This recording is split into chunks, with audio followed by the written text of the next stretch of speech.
Fun and games later tonight at 10:10 round at Alf's when daughter Rita returns home, only to realise why she left in the first place. And about to fly the nest from BBC Two now, Kathy Rochford making for Brittany, self-catering, with fair wind wishes from weatherman Jim Bacon. The travel show is on 2 in a moment. We beat that, beating crime on 1, awaiting your call in half an hour. The 9 o'clock news from the BBC with Julia Somerville and John Humphrys.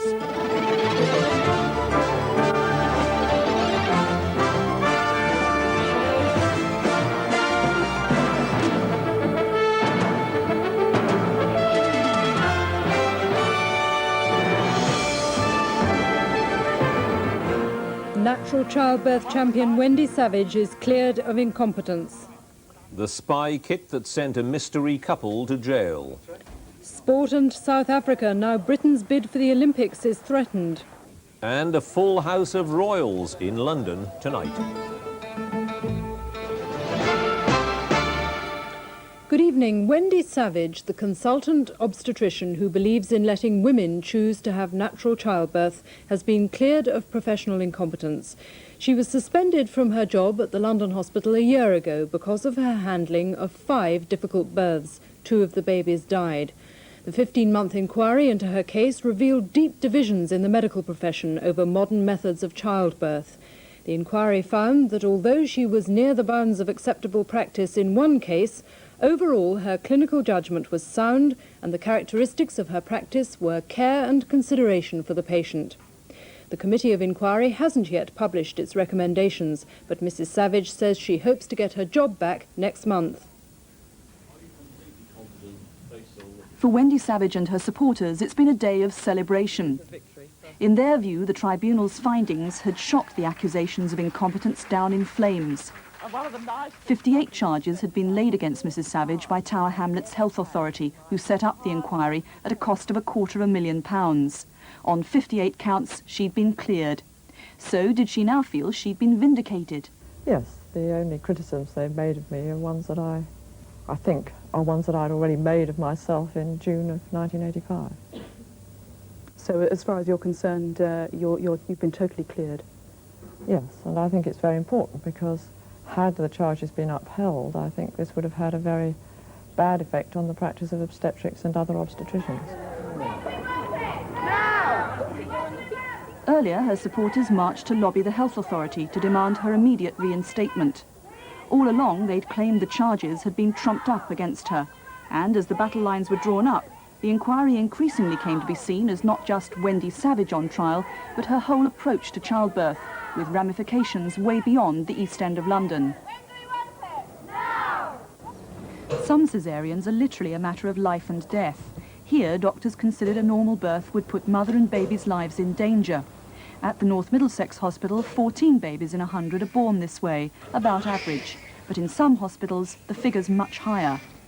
Britain has the highest medical intervention rate in Europe where birth's concerned. In recent months, the pro-technology lobby's been gaining ground. Maureen Treadwell set up an association to lobby for epidurals and short, pain-free labours. She's been inundated with inquiries. I think the problem has been that most of the emphasis has been on natural childbirth, and there is another side to it. There are women who do actually want intervention and do want pain relief, and they have a right to be heard as well. And they shouldn't be made to feel guilty if that's what they want? Absolutely, yes. Now the Savage campaigners hope the pendulum will start swinging back again.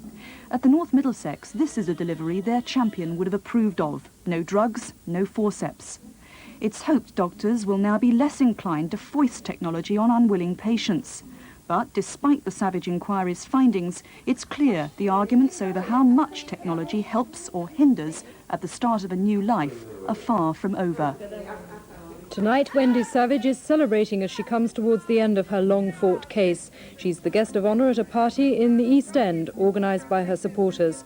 She says she's looking forward to being reinstated. And tonight, the Tower Hamlets Health Authority said they'd be discussing the inquiry's findings once its recommendations were known. In the House of Commons, the Labour MP Rennie Short said the consultants who'd complained about Mrs. Savage should now be investigated themselves. A married couple have been jailed for 10 years for trying to spy for East Germany. The judge told them he didn't know whether they'd caused actual damage to Britain, but in their house they had a variety of spying tools, including code-breaking equipment hidden in an air freshener and a radio receiver. Their names were said to be Reinhard and Sonja Schulze, but even they may be false, as our defence correspondent Christopher Wayne reports. The man who called himself Brian Strunz, a talented kitchen designer, arrived in Britain in 1980, renting a furnished flat in Hounslow. He was a fake. The real Brian Strunz, born in Britain of Anglo-German parents, lives in East Germany. The man in Hounslow was an East German secret agent, with orders to create for himself a background. For 4 years he lived quietly, working on kitchen designs his employers said were brilliant. He didn't go out much, but occasionally he went abroad, sending back postcards from Helsinki, Copenhagen, and especially Vienna. He would never divulge anything about his family or where he came from, although if I used to mention anything about German or Germany, he says, I'm not a German, he said, I'm Austrian. You'd never want to be known as a German. In 1984, he surprised his friends by announcing he was marrying Ilona Hammer, a woman he said he'd met in Ireland. In reality, she was Sonja, and they'd already been married several years. In the autumn of 1984, Brian and Ilona Strunz moved here to a rented house in Way Avenue, Cranford, right next to Heathrow Airport. The neighbours weren't really very interested in the kitchen designer and the translator, but suddenly MI5 became very interested indeed. The reason was the hasty defection to the west of Oleg Gordievsky, the London resident head of the Russian KGB and a double agent for the British. His cover had been blown, and his defection last July led MI5 to the Schultzes. In August, they were arrested. A police search unit spent a month going over the house. They even dug the garden. Eventually, they found what they were looking for. Hidden inside an air freshener in the garden shed, they found a one-time pad, an unbreakable code system which uses random groups of numbers to replace words. Inside the house was a tape cassette with a hidden recording in Morse and a sophisticated radio. In a secret compartment of a hold-all was an escape kit, a British passport in someone else's name, a fake West German identity card, and money. From Brixton Prison, the man who'd signed his postcards, Brian, now signed letters, Reinhard. But whether the couple really are Reinhard and Sonja Schulze is another question. Intelligence experts doubt whether they've given their true names. The secret of who really lived here is likely to keep until they've served their sentences or until they're swapped for Western agents, now in jail behind the Iron Curtain. Sir Geoffrey Howe says he'll be seeing South Africa's President Botha twice later this month. The Foreign Secretary is on a common market mission to see if he can persuade Pretoria to free Nelson Mandela and negotiate with the ANC. The dates fixed for the meetings with President Botha are July the 23rd and July the 29th. Tonight, Sir Geoffrey arrived in Mozambique. He's already been to Zambia and Zimbabwe, trying to persuade South Africa's black neighbours to go along with his initiative rather than insist on sanctions. Robert Mugabe is nowadays an aloof and rather cold figure, very much a leader not just of Zimbabwe but in Africa generally, and he knows it. Sir Geoffrey, once again, welcome to Zimbabwe. Thank you very much. It's his prominence within the non-aligned movement that made him, from Sir Geoffrey's point of view, an important potential convert to Sir Geoffrey's gospel of negotiation rather than sanctions to bring change in South Africa. And Mr. Mugabe was clearly determined not to be converted. Worse, Sir Geoffrey arrived here at the very moment when Zimbabwe has fallen out with the Americans over their South African policy, and the US Embassy today announced it was cutting off $9 million worth of aid. It may not be Sir Geoffrey's fault, but the Zimbabwe side doesn't forget that it was his Prime Minister, Mrs. Thatcher, who fought for Sir Geoffrey's trip, and that President Reagan is her special friend. Sir Geoffrey found it impossible to persuade Mr. Mugabe, but that won't stop him carrying on with his mission, and indeed he announced the details of his trip to South Africa later this month to put pressure on the government there. It's a good opportunity for having a first attempt at reaching understanding and agreement, then seeing what more there is to be discussed and discovered and canvassed with African leaders in South Africa, and then having a further opportunity of seeing if we've made headway. The mission is so important the prize is so great if we can get it, that it is worth spending some time at it. But given that Sir Geoffrey came here simply to persuade leaders like Mr. Mugabe that he really does mean to put genuine pressure on South Africa, then here, as in Lusaka, he seems to have succeeded. It's a modest aim for a man with a very difficult task still ahead of him. And tonight, Sir Geoffrey's plane landed in the Mozambican capital, Maputo, for what's physically, though not politically, the most difficult stage of his journey. The Mozambican foreign minister, who gave him a comradely welcome, belongs to a government which has only patchy control over its own country. And yet, although Mozambique was a Portuguese colony and now has a pretty much Marxist government, its relations with Britain have always been rather good. Is always very welcome in Mozambique, and we are ready to discuss frankly, openly and friendly.